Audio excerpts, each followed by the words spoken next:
woke up at dawn with the pelicans in flight. Coffee brewing strong by dawn's early light. Waves whisper secrets to my open heart. The life around this water gets me off to a great start. Parrots wild, squawking loud in the old palm tree. Dolphin smiles, brighter than the Texas sun on me. We chase simple dreams, nothing fancy or grand, just honest days in this promised land.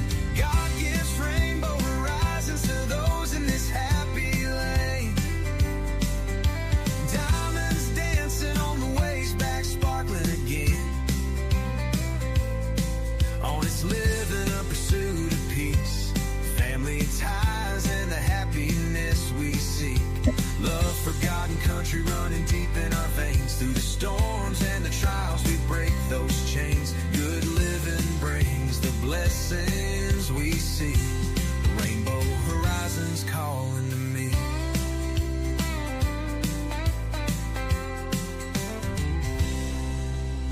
Living each moment, giving truth from the heart.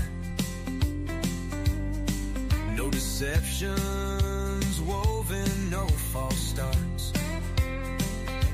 It goes like a front porch swaying in the ocean breeze. Watching the sunset fade away with pink and bluey. Teach the young ones right from wrong with care.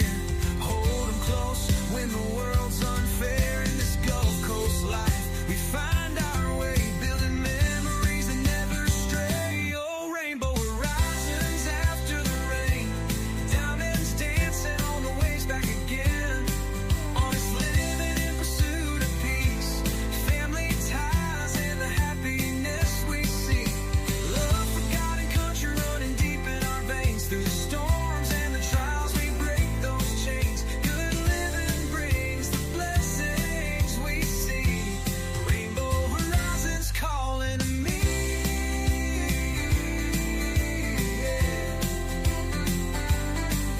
When the night falls quiet and stars shine bright, I thank the Lord for this humble light, for the flag that waves and the grace from above, filling our hearts with endless love. No riches compare to the peace we found in the ties we ride and the love all around. No rainbow horizons after the rain. Diamonds dancing on the waves back again. Honest living in pursuit of peace. Family ties and the happiness we seek. Love, forgotten country running deep in our veins. Through the storms and the trials we break those chains. Good living brings the blessings we see. Rainbow horizons forever free. Yeah. Your rainbow. Thank you, Melissa French. Thank you. Appreciate you so much. Yay, Melissa French. Woo! All right, here I am in my home away from home. I am not on the Texas Gulf Coast, even though that song is about my life on the Texas Gulf Coast. I am in Colorado. So I am enjoying the most fresh, cool, relaxing air imaginable. I'm playing Granny. And so I've had a great time with that little bundle of joy. But get used to this, because this is going to be a lot, because we are expecting twins in this family. So there will be twins, and then there will be a little 20-something month old delight. So she is quite something else. And so now we're going to have two more to add to the mix. And I sort of think my daughter's going to need a little bit of help. And so I plan on being in this room for a while. So you'll be seeing me sort of cutting my time between this and my Galveston. So, hey, just another human. Good morning to you. Cinnamon Hot. Good to see you. Vicky Carpenter, welcome. Melissa French, thank you. I appreciate you so much. River Queen, is that your dry floors? 1 hour dry floors. 1 hour dry floors. Thank you, 1 hour. Jennifer, thank you so much. And everybody else that is, you're just chilling today on President's Day if you got the day off. Soon out 1 hour dry floors. Very soon. Before, I suspect before Easter. So I don't really want to like say that exact time, but when they arrive, I promise you will get photographs of the happy granny and the two little cherubs. So yeah, but I've had a lot of people that have reached out and they're like, our family had twins and you will need to help. So I did tell my daughter that I would wait, and if she needed help, she could call me. But the closer we get and the more we learn about it, we sort of feel like maybe make plans for a few months, right? Maybe 6 months. I have a really good friend that her twins are now like, I don't know, like 20 something years old. But she reached out and she told me, she said, for 1 year, life is not anything like with only 1, 2, or 3 children. The twins, the 2 babies at the same time in that first 2 years of life is a lot. So, so I've kind of moved in and kind of set me up a little area, and I have my clothes. I don't want to be on a plane dragging luggage back and forth. So I've got it all set up. I have everything here, makeup and everything here. And when I get ready to get on an airplane and go home, all I'm going to be carrying is my purse. So I'm going to try to really simplify my life in order to be available to help my son-in-law and daughter, and the brightest sparkling gem in the family, which is my little clone baby. And y'all have seen pictures of her, their first daughter. It's very strange that she looks exactly like me. Same color hair, it's weird. But DNA is powerful, right? So we take our photographs together, and it's just, you look at it and everybody's just like, that's crazy how much you two look alike. But anyway, so I will put up pictures. Oh, we have triplets. Just Another Human has triplets in their family. Yay! That's what I'm hearing. Just Another Human. I'm hearing it takes a village. So I have state claim in one little section of the village in this room. This room will be my home away from home. I actually ordered a good desk so that I could get an office officially set up. And here we are. So my only, I can share this. This is my only, hold on here just a minute. Wait a minute. Houston, we have a problem. Don't look at my wrinkles, please. All right. This is my only like personal effects that I have in my home away from home right now. And I got lipstick on it, so I'm going to have to do something about the lipstick. Hold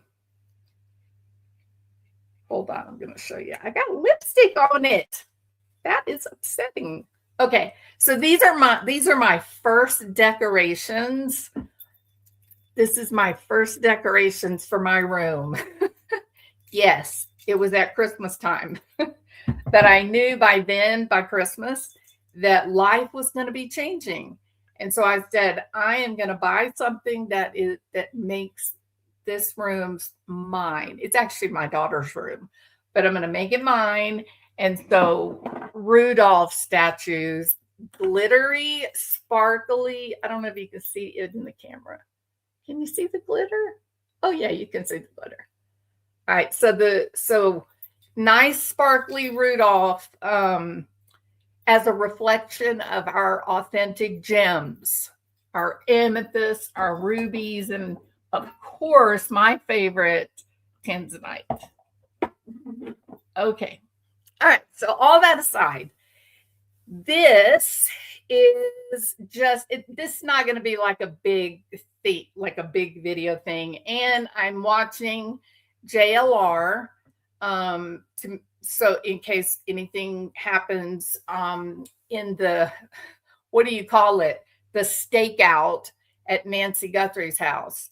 But look, I have been watching this delightful channel. I'm pretty new to it. I haven't really watched a lot of it. And it is let's see. The Para Women Network. It's the PWR Network is the name of her channel. She's live right now, but she's reviewing a video.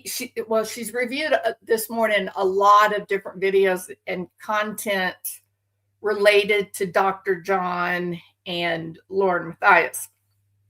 And it's hilarious. Like, she's a funny lady. And so there was part of this when I was watching it, I was like, oh, I have a comment.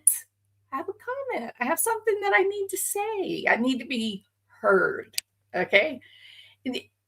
Oh, look at Just Another Human. Just Another Human is watching the PWR network as we speak. I love it. Thank you, Cinnamon Hot Hot, for putting up the link. You guys, it's great. It's the kind of channel you can just turn it on and then you can vacuum and clean or do work or whatever while you're listening. And she's delightful. She's very down to earth, lighthearted. It's really a great channel. So I have been enjoying that. Yeah. Oh, does she have birds, Doris? Yeah. So I've just been watching her maybe the past week, I think. But she's quickly becoming one of my favorite. Like, as soon as I log in, I kind of look and say, okay, did she put anything up or anything like that? Everybody left the house.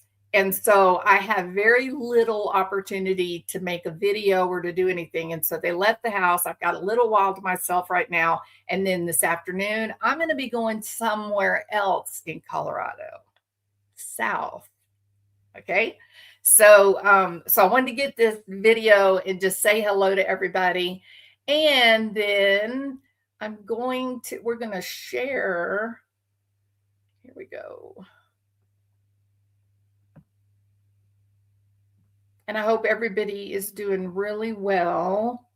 I want to watch my Camtasia. Okay. So here is my Camtasia screen, and it is as big as I can make it because it's, this is the editor where you actually go through the motions and do your full video. I elected to just play it in this manner, and I hope that you can see it. Then after I play it and we comment on it, then this that I'm about to comment on that is in my Camtasia, I will upload it as a separate video that will be accessible. But for now, I just want to leave it like it is and sort of talk about it where it is. Okay. So let me, do I really want to do it that way, y'all? I can go ahead. No, I actually think it's better if I share it another way. Boy, I'm discombobulated this morning. the regulars here know that I'm normally not discombobulated, that I usually have it going on. But like I said, I have gotten very little time to myself. And so as soon as I was here by myself, I was like, oh my God, I've got to hurry up and do a video. All right, so here we are. You won't be able to find this right now because I have it set to unlisted. But as soon as I finish my little commentary here, I'll make it live for the members, and then you'll be able to see it. So let's go ahead and get started. This is a sort of a modified. It's a commentary on the love affair between Lauren Matthias and Dr. John. I'm here to offer a little advice.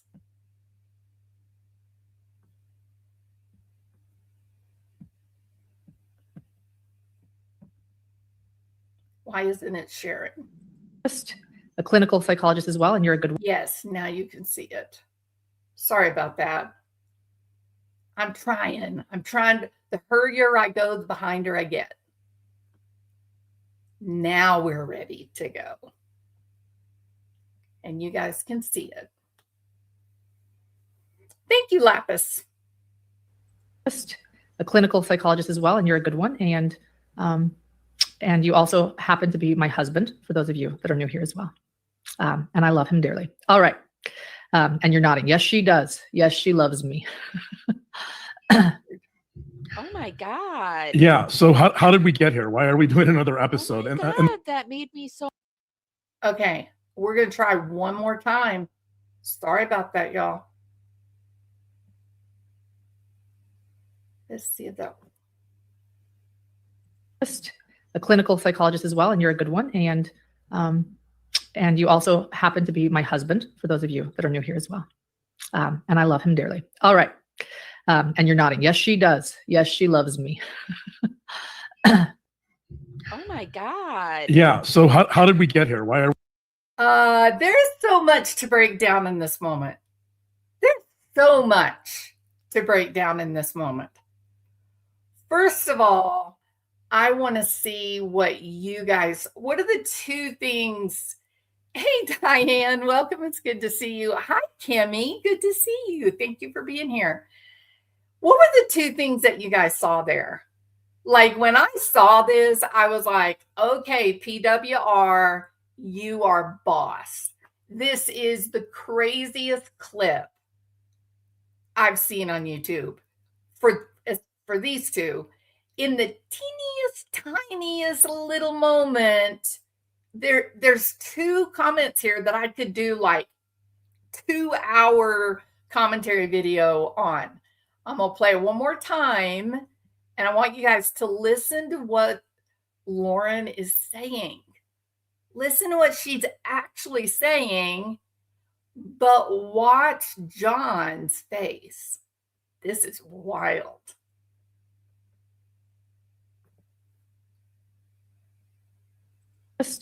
A clinical psychologist as well, and you're a good one. And you also happen to be my husband, for those of you that are new here as well. And I love him dearly. All right. And you're nodding. Yes, she does. Yes, she loves me. What do y'all hear? And look at this man's face. He can't smile as she says she loves it. You know what, Garth? I thought to myself, who does that? If someone says, I love you, who goes, okay, let's talk about Gypsy Rose.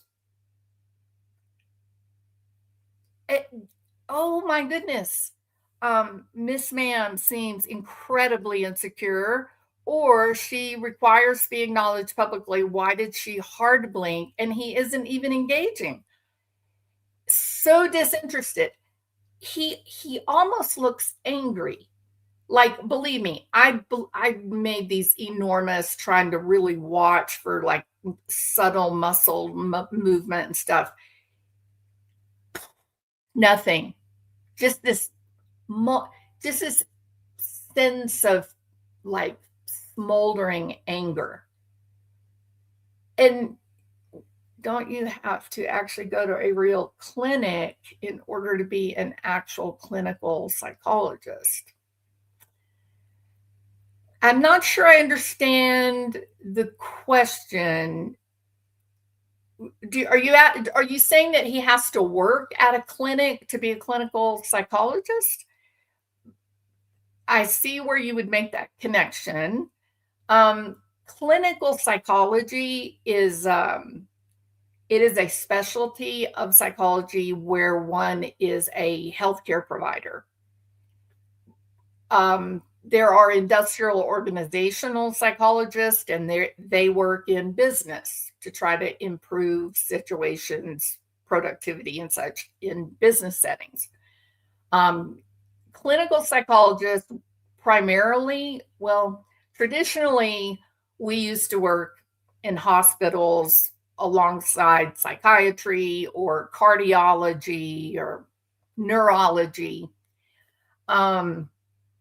Counseling psychology started, if you read about counseling psychology as a specialty, counseling psychology, those people did all of the testing.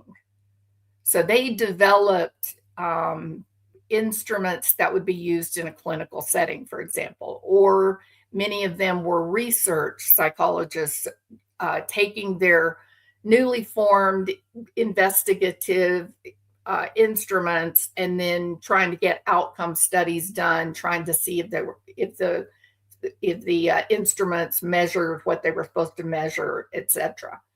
So with clinical psychologists, we do a lot of what we're not commonly seen in hospitals anymore. However, children's hospitals always have a clinical psychologist on staff. Specialty hospitals, like if there's a burn unit, like a critical care trauma centers nearly always have psychologists on staff. So clinical psychology, you can get a PhD in a clinical program. You can get a PhD in a counseling psychology program. And then there is an industrial organizational program. The clinical and counseling lead to licensure if you fulfill the state requirements for classes that you took, the number of hours of internship and practicum that you completed satisfactorily. There's some other requirements. I'm not going to waste a bunch of our time going through that. But people don't. Yes, there are forensic psychologists that they graduated from a clinical program, but then they had to extend their training in order to get that designation. Now, the important part for being a clinical psychologist, counseling psychologist who's working in forensics, you have to be certified as an expert by the court. So he has never been certified. Well, we know that now. He's never been certified by a judge, by a court. Never. He's never been put through the rigorous questioning and testing of, do you know this information? Do you know what you're doing? All right.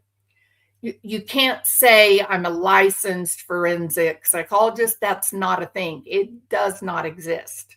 The official nomenclature is licensed psychologist, period.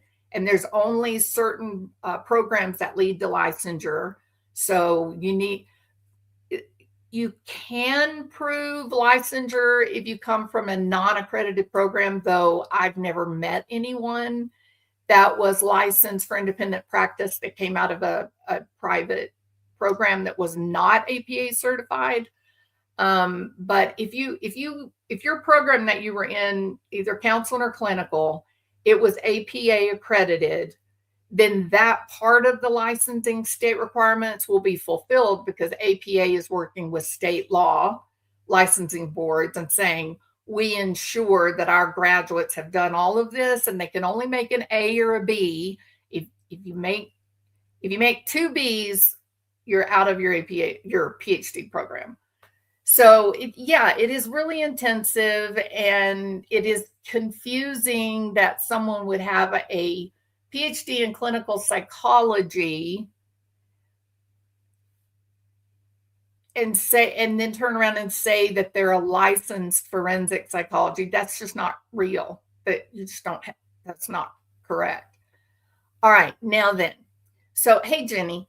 So, can you be a forensic psychologist and a clinical psychologist at a? Yeah, absolutely. So the licensure is for that clinical training and practicum or internship practicum work. So your licensed psychologist is for providing services directly to the public. Forensic psychologists don't have to be licensed. Forensic psychologists are working for the court. They're working for the state. They're working for prisons. You can be a psychologist who's doing forensic work, unlicensed, but there will be like a licensed psychologist that will be watching your work and signing off, taking responsibility for your mistakes. So there's a lot of oversight for the unlicensed providers. Unlicensed people do not get insurance reimbursement. You will not work in a hospital directly with patients. Some people unlicensed have worked in like local clinics or programs, but always there has to be a licensed psychologist there willing to take responsibility for your mistakes. So his background is very confusing to me. Here's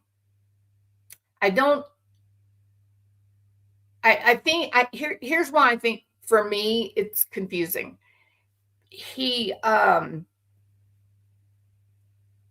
I think Lauren has really built him up to us, not to John. And maybe she has built John up to his face, but I'm talking about really built him up to the audience. And unfortunately, her behavior where he's concerned has really helped to land him in hot water with his licensing board. So there have been so many ethical violations seen on camera. People trying to address that privately off camera, and it just didn't change anything, right? So he's been told, she put out something, I think she wrote it, I don't think he did, I think she did, that there were he's done 500 forensic evaluations, and just this big, on paper, this big history of clinical work and experience, and I guess notoriety by the professional community. and people started checking into it and found that none of it was true. None of it was true. None of it. So it's there are issues, but that's that's not my concern at this point. And I don't really care what they're doing, but you do have to protect the public for sure. Public needs to be protected, but he's been very vocal saying he couldn't find work. It's Las Vegas. There's a lot of gambling addiction. There's a lot of drug and alcohol issues, a lot of family issues, a lot of financial trouble. Like, I would think in Las Vegas, wouldn't there be work trying to help people that might be struggling, right?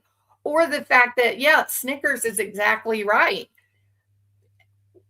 Look, I'm going to tell you right quick. If somebody goes online and writes some kind of review biology of me, and they've like really puffed up life experience, I am going to be jumping up and down, standing on my head. I'm going to be calling the licensing board. I'm going to be telling the attorneys at the licensing board, I need y'all's help to enforce having this removed because I do not endorse it. In no way should it be out there. I don't know who did this, but you please help me get this down because this is inaccurate and our credibility requires honesty, right? It requires that. It requires authenticity.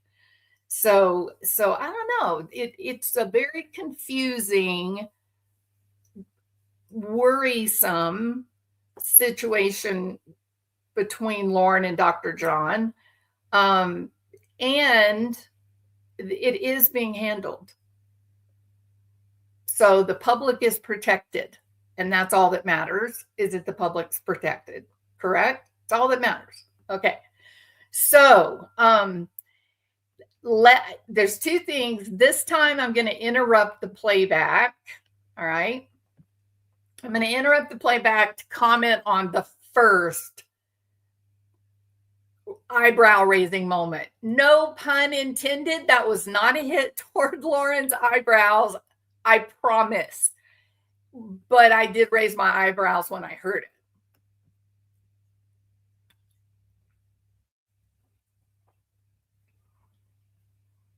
Listen close, see if you catch it.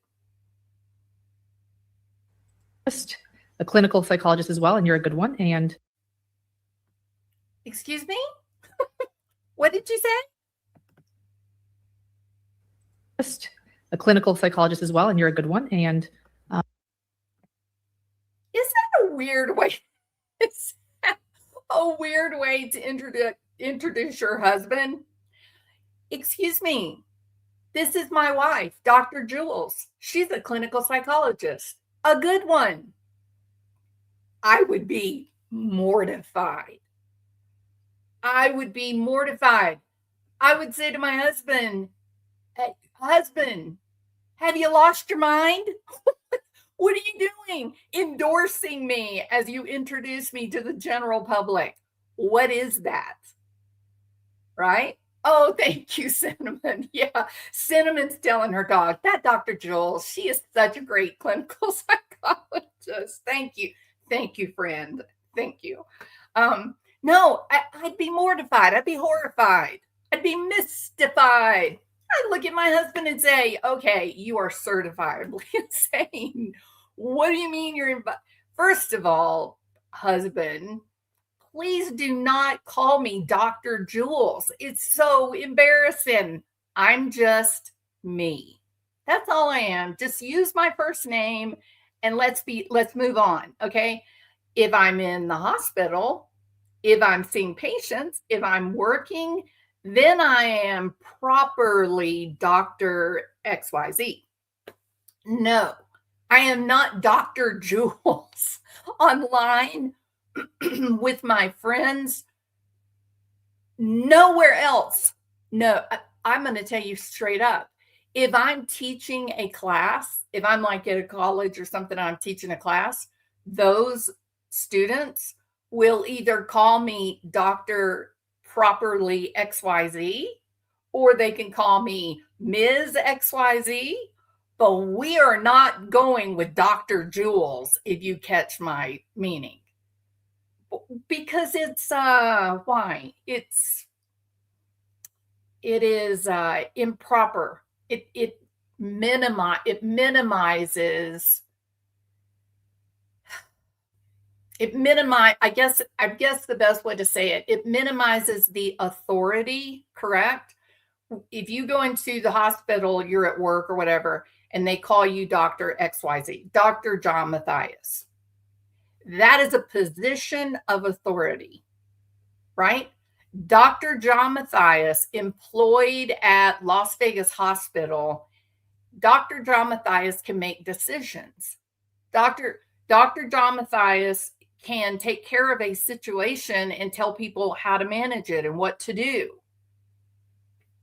It's authority. That designation is your job title. It's important nomenclature that has nothing to do with you, the individual.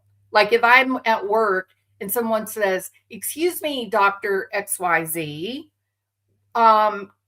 we're having this problem and we need blah, blah, blah. Can you help us?"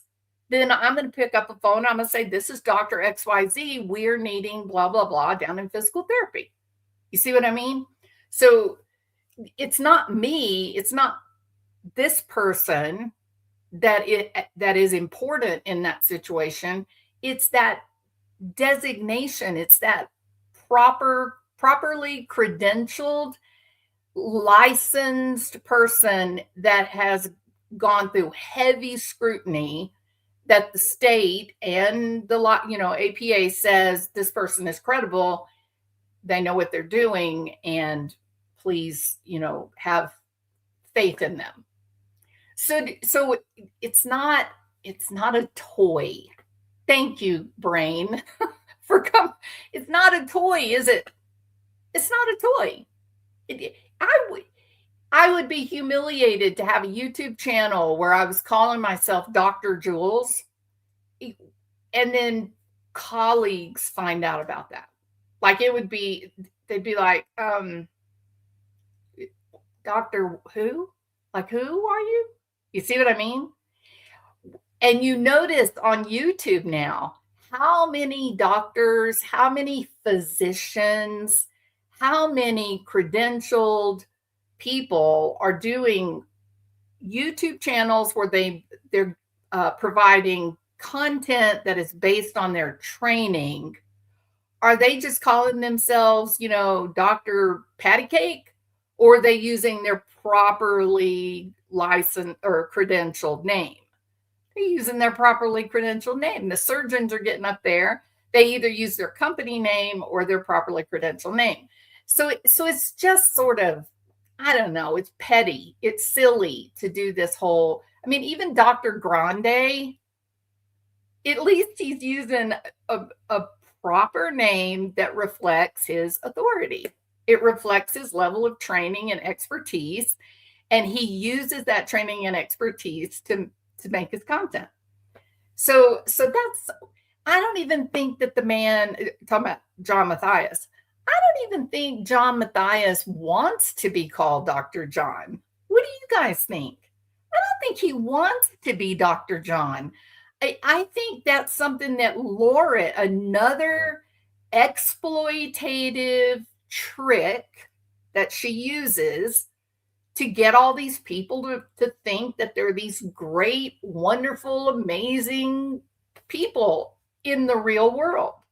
Listen, there's video out there of Lauren pre-Hidden True Crime, right?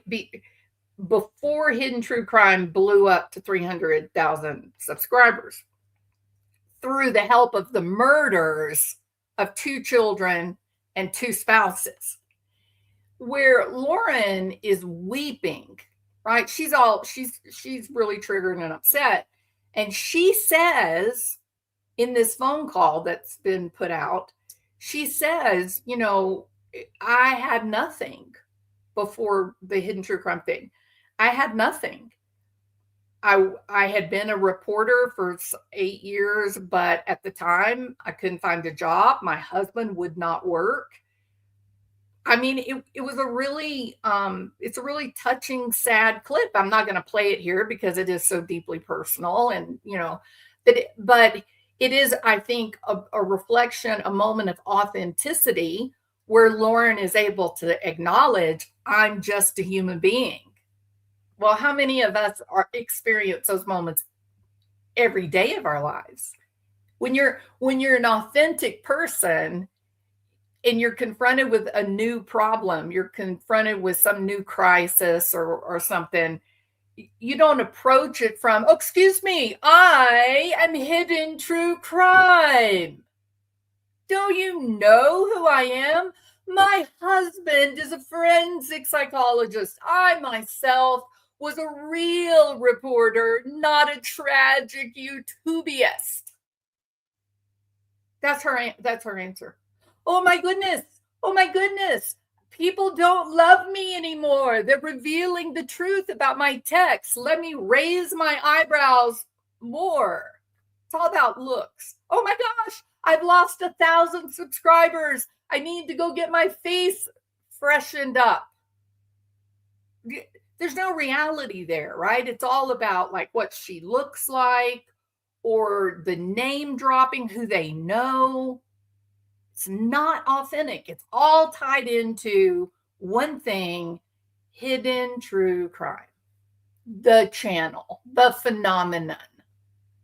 And part of the phenomenon, it is an illusion. She knows that it's an illusion. She knows that she created it out of two people who could not work, two people who either wouldn't work, Dr. John, allegedly, or someone who could not do the work she wanted to do. She wanted to be on TV. She wants to be Savannah Guthrie, right? But she couldn't do that. She couldn't get the jobs. So she created an illusion.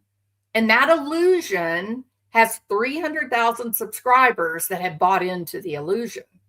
And the issue with Janice and Christina, Sarah Sidebody, Purse, these wonderful, normal people, authentic people that realistically were helping Lauren. Like they befriended her. They wanted to help her just report and enjoy the work that they were doing at the trials. They saw the reality. They looked past the camera lens and saw the real Lauren Matthias. And it was not good. It was terrible, actually. For a long, and for people that haven't really followed that story, they may not be altogether clear about why there are so many people that are just horrified by Lauren and John's behavior. But I'm going to tell you this. The thing that really set Lauren apart, and John, in my opinion, was Colby Ryan. That was the thing. They always befriend. They kind of slide in like a snake, and then they get the inside story. When there is no more story, then they discard and throw away those people that they befriended. And then the previous friends of Lauren and John, they're kind of sitting there with whiplash. They're sitting there going, what happened? I thought we were friends. Like, why did you go away? Because there's no more trials, now you don't want to be friends anymore? And that is actually the exact truth. But what happened with Colby was different. What happened with Colby was just filthy. And gems hidden or bright and sparkly like the OG gems in this channel. Hidden gems, how do you justify in your mind that Colby lost his family to an insane mother? His siblings wiped out. The man who what he knew as his father destroyed. Even his crazy uncle dead in a very curious, potentially, possibly poisoned scenario. Gone. This man stood alone. He had his wife, but he stood alone looking back at his history, and he said, everyone is gone. My mom is in prison forever. It's going to take her 5 lifetimes to serve all of her sentences. She's out of my life. My little brother, out. My little sister, gone. My dad, gone. Even the crazy uncle, gone.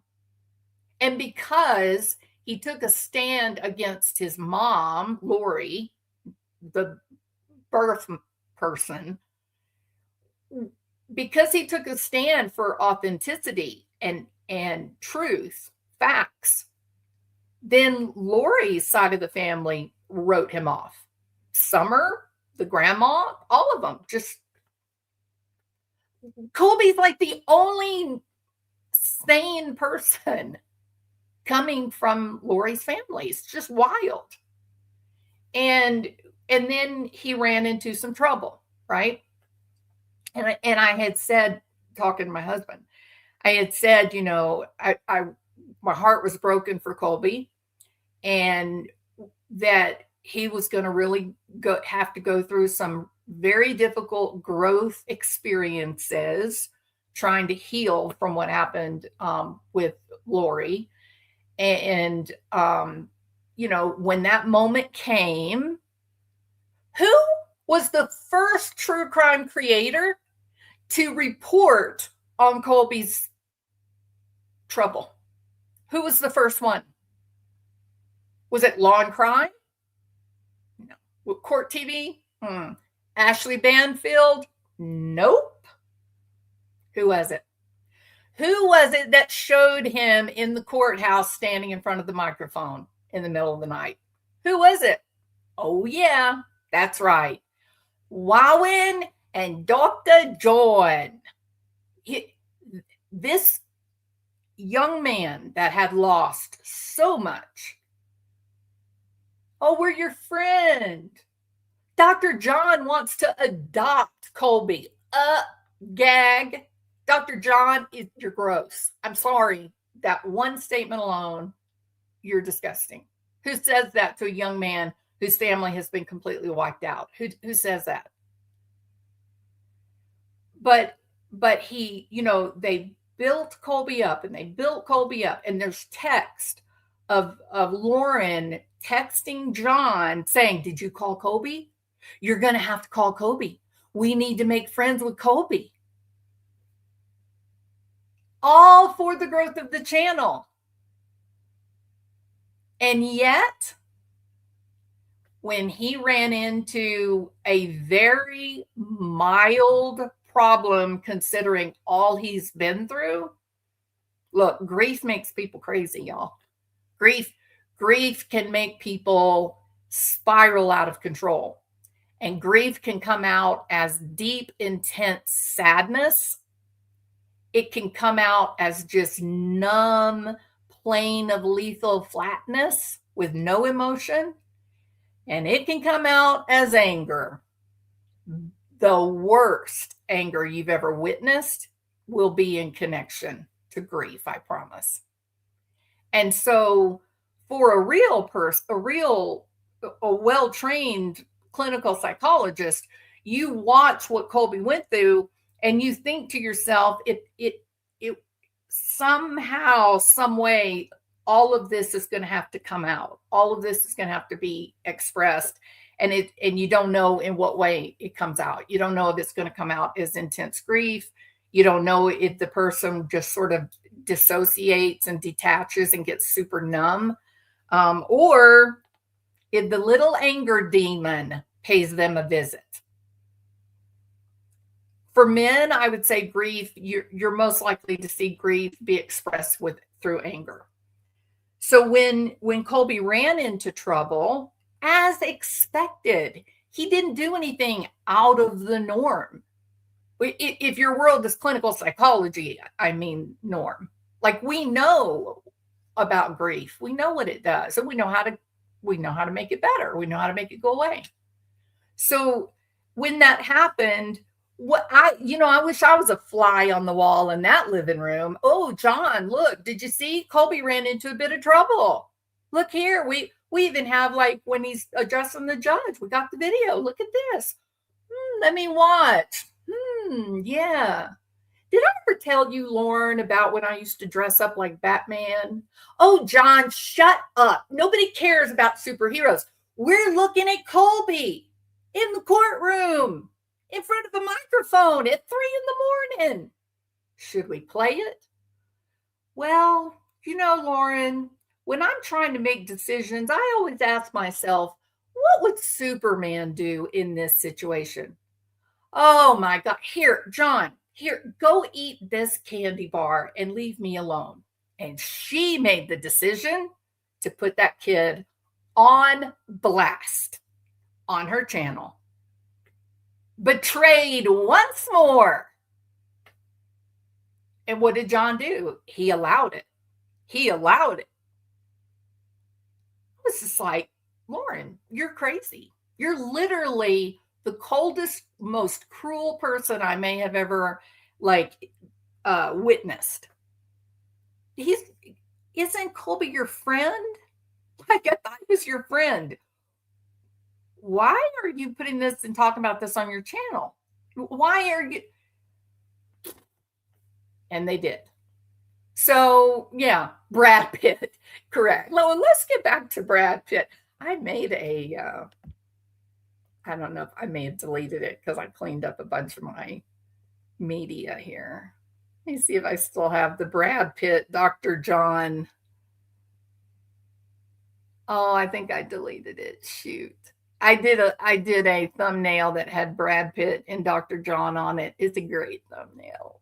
I'll have to resurrect it from Canva. I'll show it on my next video. It's so good. It's so funny. So cruelty, zero empathy, cold to the stories that she's reporting, but then says, "Oh, I'm so filled with empathy." Oh, shut up. You're putting one of, what is a natural acting out. Unfortunately, it was horrible, but a natural acting out to the worst kind of grief that we could imagine, short of like the grief that many felt during 9/11. But you put that out, you make content, you monetize that, and then the idiot that you're married to is live on camera with thousands of people watching, and he says to this young man, I wanna adopt you. And I would imagine that Colby's internal reaction was, what the hell? Are you insane? I have a dad, and he was murdered by my mom. So no, I don't need to be adopted as a grown-ass man. But John, to say I want to adopt him, John's saying, pandering to the hidden gems. Look at what a good guy I am. Look at what good friends we are with Colby. We've got the Colby Ryan seal of approval. We should be your YouTube channel. It's disgusting, unethical. I would even say maybe it's even immoral. Maybe it's even immoral to befriend a young man who's lost so much and then splatter his trauma all over your channel so you can monetize it. Lauren Matthias, that was your lowest point. It's horrible. It's horrible what you did. But these people are so disconnected. They don't know. They don't know how gross that behavior is. My curiosity is, how do the hidden gems, how do they accept that? Who are you that you listen to these two people and they say that they're advocates for victims, they're advocates for victims' families, they name drop, they say, look at all these people that are our friends, all these victims that are our friends, and then right in front of their noses, in front of the noses of the hidden gems, they exploit a young man who's lost everything other than his wife. The hidden gems accept it. They don't care. They don't want authenticity. They don't care. It's okay that they did that. It was sweet that Dr. John wanted to adopt Colby. No, it's not sweet, you guys. It's cruel, and it was cold. It demonstrates zero awareness in his own lack of empathy. It was terrible, really terrible. And this particular video clip from the PWR network, I think it's more of it. That same thing that Dr. John says, I want to adopt Colby, or Lauren chooses to slather his mistakes all over her channel to monetize. We're seeing it right here and looking at their dynamics together as a couple.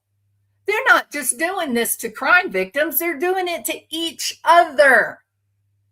This has got to be the coldest relationship in the history of the world. Watch again. It's amazing. And even after John just nothing, stone faced, Lauren is like a little girl. We have love. We're Twitter faded. We love each other so much. Look at the reality, you guys. Look at this. It's shocking, actually. And the endorsement is shocking. Watch. A clinical psychologist as well, and you're a good one. And you also happen to be my husband, for those of you that are new here as well. And I love him dearly. All right. And you're nodding. Yes, she does. Yes, she loves me. Oh my God. Yeah. So Zero empathy. Nothing. No connection. He doesn't respond. He doesn't say, oh, I love you too. Or, yep, and I love you more. Like, what are all the different ways that, people say they love you back, right? When someone says, I love you, people echo, like the reciprocity of love, that denotes connection. If your husband or wife or your child or your mom or dad, and they look at you and they say, I love you, it's unfinished not to have some kind of reciprocal action. Maybe it is to walk up and hug. Maybe you don't have to say anything at all. Maybe you just hug them. Maybe you reach out and take their hand. Maybe you, mwah, mwah, you blow them a kiss. Maybe you say, I love you too. With my children, I always said, I love you more. How about this one? I love you to the moon and back. That's a good one, right? Here's another way to say I love you, John Matthias. I've never felt this way about anyone else. Or here's another one, John. Take notes, please. If Lauren looks at you, John, and she says, John, I love you. You know what you can say? You can say, Lauren, hearing that means the world to me. You make me so happy. I'm so lucky to have you. Ooh, tell me again. I have goosebumps. I mean, John, you could high five Lauren when she says, I love you. But verbal reciprocity generally, includes being a mirror, reflecting that love back. And that when both people are saying, I love you, well, I love you too, it brings you together as a couple. This was, I love you. And John went, okay, let's talk about Gypsy Rose. Ooh, hurt, rejection, embarrassment. She must have been so embarrassed in that moment. What do you guys think? Do you think that moment was embarrassing? Do you think it was do you think it made her angry? Do you think she just feels really sad and alone? Like how do you think it affected her? Dr. Cheeseburger. I'm thinking of Grimace the Purple Thing. Shannon. Embarrassing. Because they put it on in front of the camera, that was the word that came to me, embarrassing. But if the camera was off and nobody was there to witness this, then what is it? Is it shame? Is it, do you think she felt rejected? She doesn't have the capacity for embarrassment. It's amazing how many transactional marriages are out there. I mean, there was zero effort, right? Note enough, zero effort on his part. It's just a wild clip, like weird, right? His reaction. People say I love you and it like triggers something internally, right? When someone says I love you, you feel that. It's not just words, it triggers something in your head. But then I was like, wow, that is a weird thing to see in front of all the hidden gems. And again, that was my thought. What did the hidden gems think? Like when they saw this moment, this clip that I'm playing, it's 2 years old. 2 years. So this is not new, right? Like a lot of people right now in 2026, people believe that they're separated, that they're not even together. But this was 2 years ago. And she was still creating the fantasy of hidden true crime. So I love you causes a dopamine spike. 100%. Yes. He's hideous. Jamie, hideous. I am with you, got you and your 4-year-old. Yes. Hideous. Okay. But then, so I'm watching this and I think, okay, weird as hell. She says, this my husband. He's clinical psychologist, a good one. And I was like, okay, thanks, Lauren. But why are you endorsing your husband? That is weird, right? The second thing was she's grinning just so big. And she's like, I love him so much. He's my husband. I love him, love him. And he's going, let's get back to Gypsy Rose. And I thought, wow, how's she gonna pull this one off? I fully expected to see her crash. Like I fully expected that she would just get very withdrawn, cross her arms, pull back. Right? We've seen it before in the newer videos in the recent months. Just shut down emotionally. But remember, this is 2 years old. This was when the illusion was being created. Watch how she responds to his stone face. Let's get back to Brad Pitt. Let's get back to Gypsy Rose. It seems like with this guy, anyone is more important than Lauren. But watch how she pulls it off. I would have been heartbroken. It probably would have made me cry if that was my husband and treated me that way. But let's see how Lauren reacts. How did we get here? Why are we doing another episode? Oh my God, that made me so uncomfortable. Me too. Oh my Amy. gosh. So uncomfortable. We've got to watch that again. I'm not going to stop it. Be Just watch uncomfortable her like that reaction. again.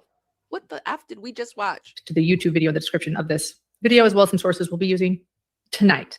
So from there, we are now on week 2 because John, I can't say that you didn't cause quite a bit of reaction, good and bad. Look at him. Ugly. He's so proud of himself. Nothing. Right? Nothing. Just smiled and laughed like he had said, I love you too, Lauren. But he didn't. But her reaction was as if he did. This is all just illusion. That what they are presenting to the hidden gems, it's not real. This I don't believe this relationship is real at all. Now she says, oh, John, you did this video on Gypsy Rose, and that's an old story. And we got 1,000 comments where people were really, really activated. They're really mad at you, or they really loved it, or whatever, right? She's telling him, you made people mad. Watch his reaction. Now, he didn't smile when she said, I love you, hun. he didn't smile when she said, "You're a good clinical psychologist." Look what he does smile out. "You made a lot of people mad." Watch, it's right here. It's amazing. Cause quite a bit of reaction, good and bad. Look at and him. ugly. He's so proud of himself. Quite a bit of reaction, good and bad. Look at him. That you didn't cause quite a bit of reaction, good and bad. Look at and him. ugly. He's so proud of himself. Yeah, bitches. Rocking, rolling, and triggering people. John, you're a trip. You're a trip, man. You are a trip. John, when your wife says, "I love you, babe," your proper response is to smile. Your proper response is to give her a hug. And if that's not possible, then what you say back in return is, "I love you more." That's how you do it, John. And when people say, "John, you upset people," you upset a lot of people. A lot of people had bad opinions and reactions to what you wrote. That is not the time to puff up like a big old bullfrog. That is the time to go, "Oh my goodness, I'm so sorry I did that. It wasn't my intention. Tell me what they said. How can I make it right?" That's the John, your reactions don't match normal human behavior. I caused the reaction. That's Amy from the TWR network talking. Because we know what his reactions are, right? Remember this? It's about the fact that years ago when that person cut me off, she could not handle my vulnerability and my raw emotion, and I'm still pissed. Years later, I'm pissed. Still pissed, somebody y'all. cut me off when I was going to answer my question. In probably the most vulnerable way I could ever answer a question. Nice. Dr. Fun. I'm the victim. Remember, I'm the victim. And that's what Lauren's saying to him. It's not about you, Dr. Babe. It's all about me. And intense from many viewers. Over 1,000 comments on our last video of people with very strong opinions about this case because it's an old case. He's literally puffed up like a bullfrog. Like he got 3 or 4 inches taller as she's saying, "You upset people. You made them mad." He's like, "Hell yeah, my work here is done."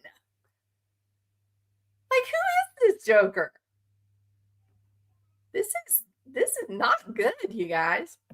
And people have already made up their minds about this Good case. morning. And I would just want to say you're brave to take on an older case where people have already formed their opinions. But that's what you do. You're a criminal psychologist. No, sorry, wrong. That is incorrect. You need to learn the nomenclature. So when you build him up, it's at least a real thing. Watch what he reacts to. Over 1,000 comments on our last video of people with very strong opinions about this case because it's an old case and people have already made up their minds about this Good case. morning. And I would just want to say you're brave to take on an older case where people have already formed. Look at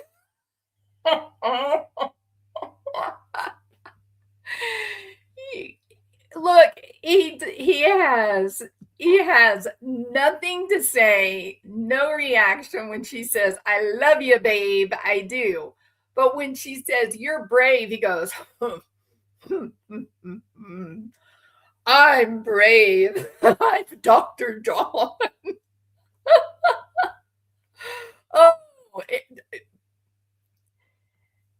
Dr. Amy, listen to me. Amy, you own this. This is the greatest clip in the true crime community to see who Lauren and John Mathias truly are. Their opinions, but that's what you do. You're a criminal psychologist, a clinical psychologist as well, and you're a good one. And to be my husband, for those of you that are new here as well. And I love him dearly. All right. And you're nodding. Yes, she does. Yes, she loves me. Yeah, no, he's not. He's not, Lauren. I don't know what the F that just was, but it made me even more uncomfortable the second time.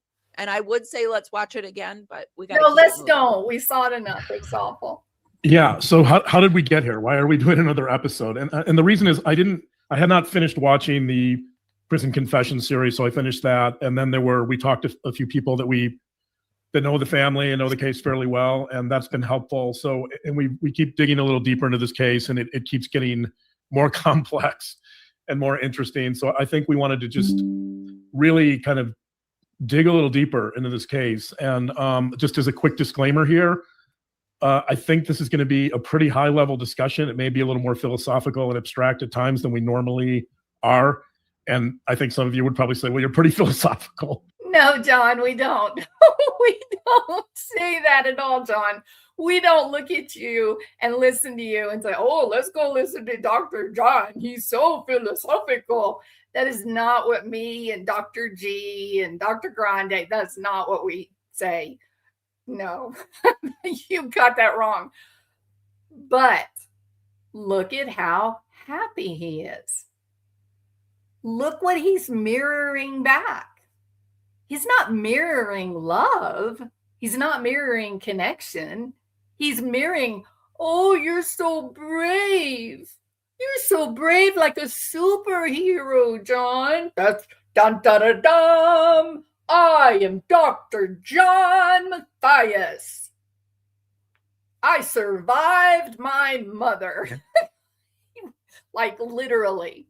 If his stories are true, if his stories are true that at 5 years old, he literally rolled out of the car and down the asphalt, and an 18-wheeler drove over the top of him, and he did not die, people. He lived to tell another story on Hidden True Crime.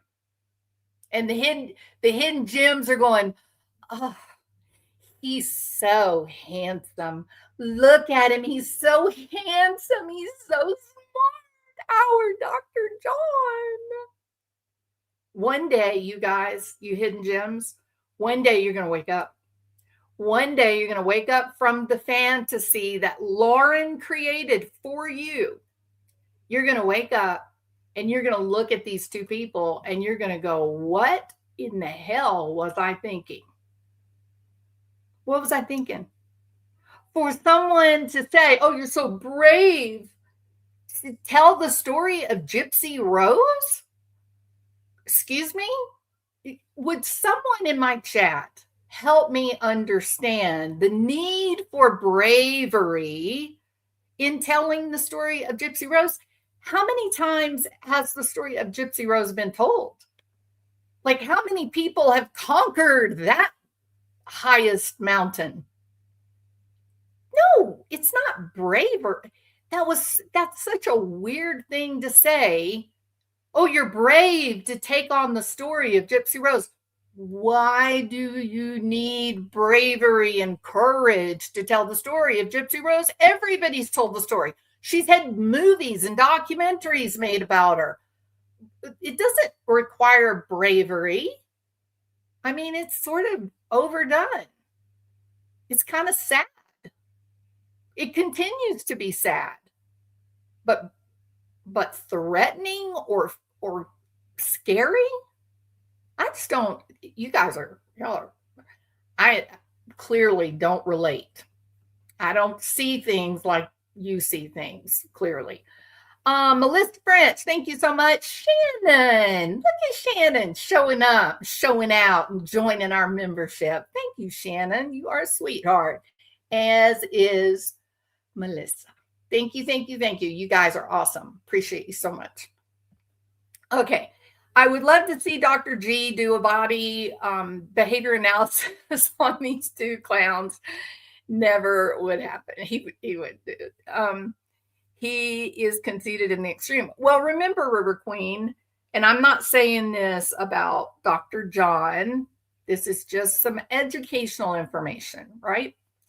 With narcissistic personality disorder, these people can be quite braggadocious and kind of in your face. I'm so great, dun, da, da, da. Like I'm a superhero, right? They're very loud and they sort of dominate. There are some that are more discreet and hidden, but you know, the traditional narcissistic personality disorder is very loud and a braggart, right? A buffoon. And why is that there? Like all of that out there, all of that noise, talking loud, laughing loud, talking about their accomplishments, talking about how great they are. It's a tool, isn't it? It's not authentic. That's not what those people are really like behind closed doors. It's a tool to hide everything that they're not. They know they're broken.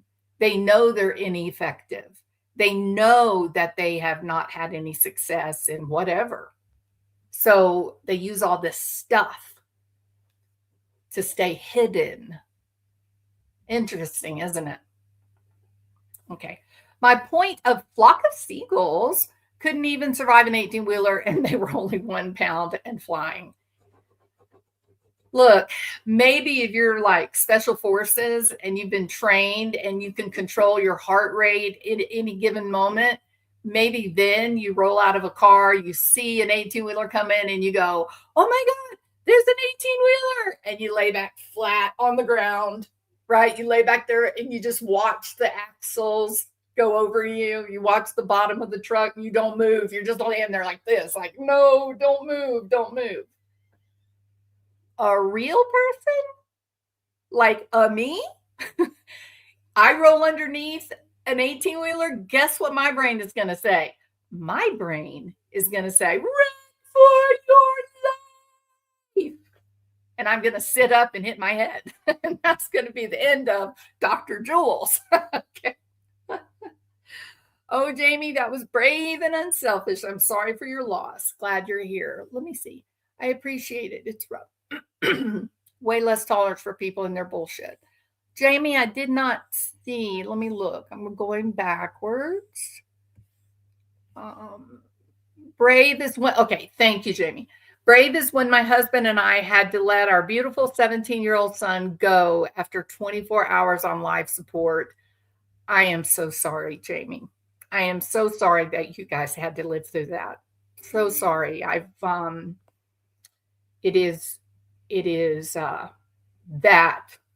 is brave. That requires 100% faith and fortitude that most of us will never have to face that moment. So thank you for sharing that with us. And if I get a little choked up, I can see families in my head where I was there. So sorry you had to go through that. My husband was brave that day. Very brave. Not bravery in terms of let's talk about Gypsy Rose. Yeah, no, please. Thank you so much, Jamie, for sharing that. Hey, Dr. Vonda, good to see you. Mallycat, good to see you. River Queen, so many people here. I appreciate it. Thank you. It's rough and way less tolerance for people and their bullshit, right? Yeah. This this video with Lauren and John, it was so good for the two comments.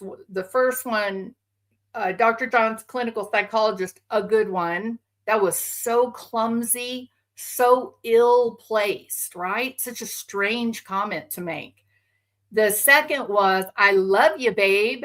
And he's just like nothing, no reciprocity, no recognition of feeling happy, getting that little dopamine boost that we get, when someone says, I love you. And we then do see happiness, see evidence of dopamine when he's told that he's brave, that he's like a superhero. Then he does puff up. He's like, that's me. I'm Dr. John. It's really, the whole thing is very sad and pitiful.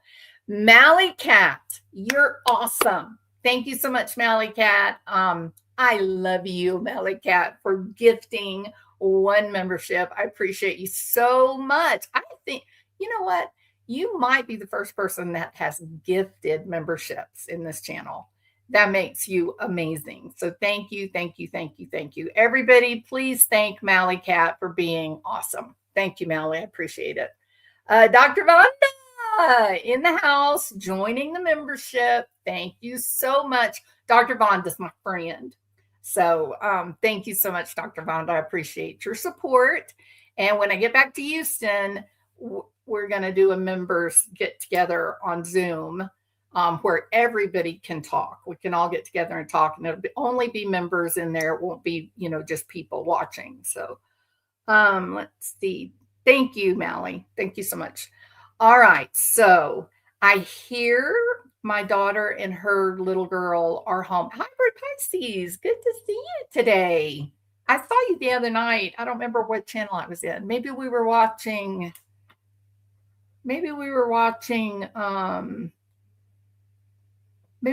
J is for Justice, maybe, but I did see you in there.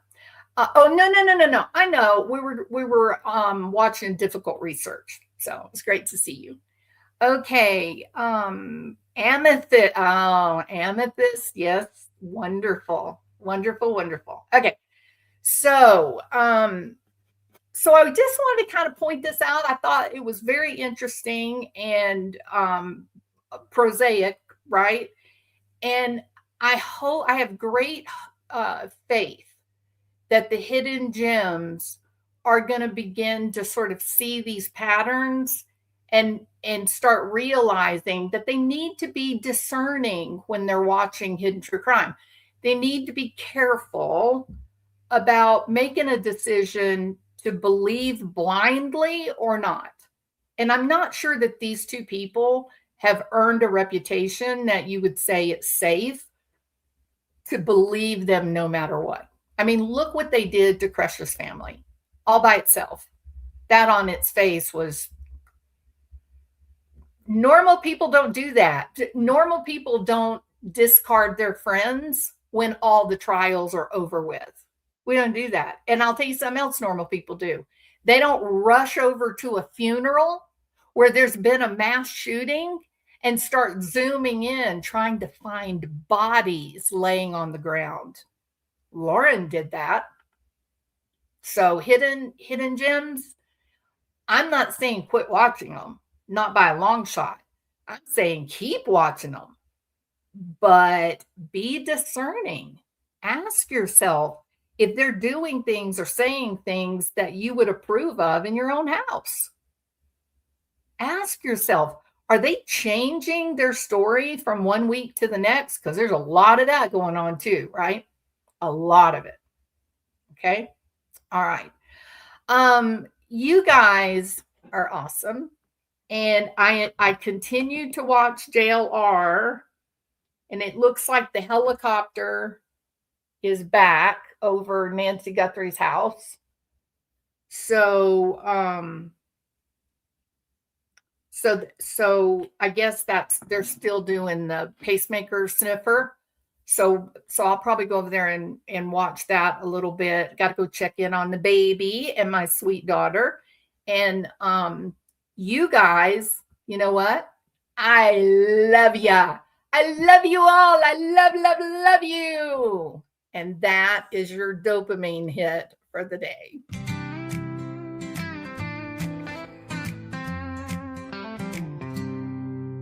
Woke up at dawn with the pelicans in flight. Coffee brewing strong by dawn's early light. Waves whisper secrets to my open heart. The life around this water gets me off to a great start. Parrots wild, squawking loud in the old palm tree. Dolphin smiles, brighter than the Texas sun on me. We chase simple dreams, nothing fancy or grand, just honest days in this promised land. God gives rainbow horizons to those in this happy lane. Diamonds dancing on the waves, back sparkling again. Honest living, a pursuit of peace, family ties and the happiness we seek. Love, forgotten country running deep in our veins. Through the storms and the trials we break those chains.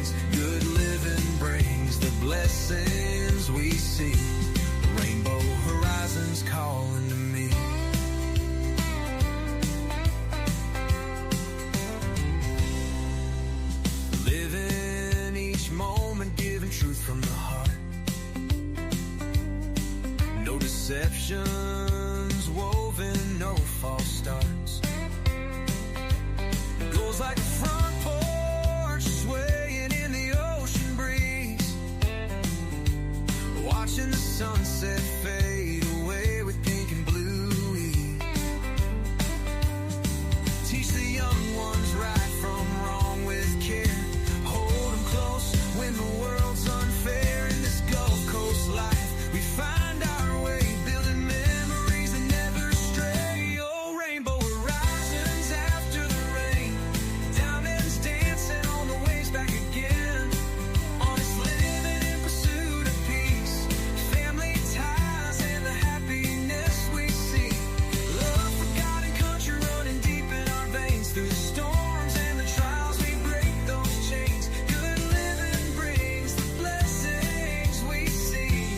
Rainbow horizons calling to me.